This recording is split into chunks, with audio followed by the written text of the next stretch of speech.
চলো one plus not bird 2R একটা review নিয়ে আসলাম।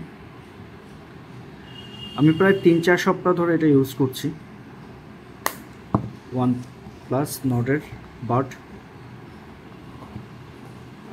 আমি আগের ভিডিওর ডেসক্রিপশন লিঙ্কটা দিয়ে দিব যারা দেখুনি। সো এখন এটা ইউজ করাতে কি কি বেটার বা কী কী পজিটিভ বা নেগেটিভ কী কী রিভিউ সেটা তোমাদেরকে আমি বলছি। দেখো, ওয়ান প্লাস বার্ড 2R, এই বার্ডস 2Rটা অ্যাকচুয়ালি সত্যিই ভালো। আমি পেয়েছিলাম 1500 টাকা বা 1540 টাকা, that means 1540 rupees on around. তো ওই প্রাইস রেঞ্জে এটা সত্যি ভালো, এটার বেস কোয়ালিটি সত্যি ভালো, আর লুকিংও সত্যি ভালো, লুকিংটাও বেশ। আর ব্যাটারিটা সেই যে আমি চার্জ দিয়েছিলাম 1 থেকে 2 বার, তারপর কিন্তু আমার আর চার্জের দরকার পড়ে। আর এটার বেস কোয়ালিটিটাও খুব ভালো, পারফেক্ট। আর দেন তোমার, তবে হ্যাঁ, নেগেটিভিটি আমি একটা পেয়েছি, সেটা হচ্ছে তোমার 3 থেকে 4 ঘন্টা লাগলে ঠিক এই জায়গাটায়, কানের ঠিক এই জায়গাটা একটু পেইন করবে, ব্যথা করবে, মাইন্ডেড 3 থেকে 4 ঘন্টা রাখার পর।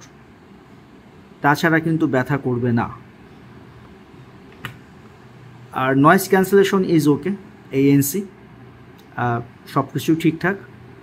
তো অ্যাজ এ মিডল ক্লাস বা যারা আসলেই বাডস ইউজ করবে বা যাদের এরকম ইন্টেনশন আছে, তাদের জন্য এরকম looking stylish, pure and perfect এরকম বার্ডই ঠিক আছে। কারণ একটা জিনিস মাথায় রাখবে, প্রত্যেকটা বার্ড কিন্তু মোটামুটিভাবে বড়জোর 2 ইয়ার্স লাস্টিং করবে, কারণ ব্যাটারি একটা মেইন ইস্যু।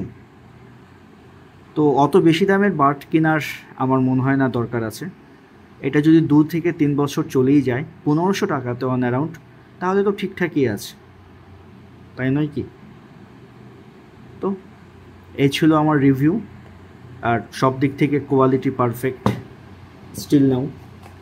আর OnePlus নিয়ে কোনো কথা হবে না, সব দিক থেকে ঠিকঠাক। মাইন্ড ইট, 1500 টাকার মধ্যে এর থেকে বেটার আমার মনে হয় না আর নেই।